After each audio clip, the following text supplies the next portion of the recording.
Uganda's health ministry has officially declared the country free from its latest Ebola outbreak after completing the required 42-day monitoring period without recording any new infections. The outbreak involved a rare Biobungo strain of the virus infecting 20 people and killed 2 after it was first confirmed in mid-May.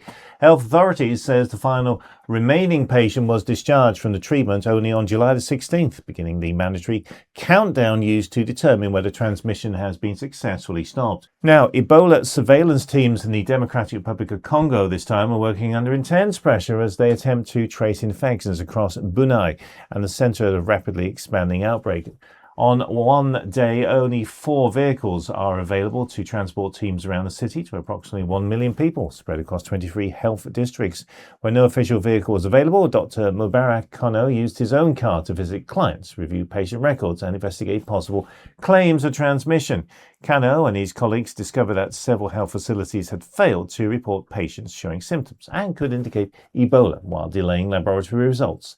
And resistance to testing made it increasingly difficult to identify cases before the virus spread. Now to Nigeria, which has called on South Africa to take stronger and more immediate action to prevent xenophobic attacks against Nigerians and other African migrants, warning that repeated violence is placing growing strain on relations between the two countries. The appeal is made during the talks with Abuja between Nigerian officials and the South African delegation led by Special Envoy and International Relations Minister Ronaldo Lamo.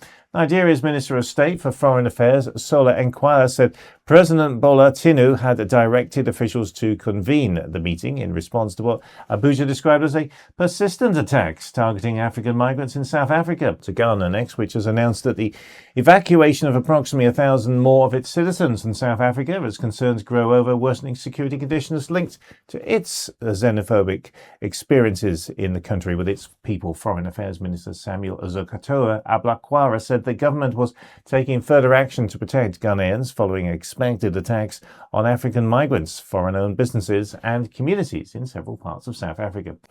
Now, at least 30 people were killed after armed attackers stormed Naridon villages in Nigeria's northwestern Kaduna state shortly before midnight and opened fire on residents. Local communities representatives said that the assailants moved through the village, shooting indiscriminately, attacking residents and setting several houses on fire before escaping. 8 children were reported among those killed, while several other people sustained injuries and were taken to hospital for treatment. Dogon Rana, secretary to the village head, said that the attack caused widespread destruction and left the family searching for the missing relatives.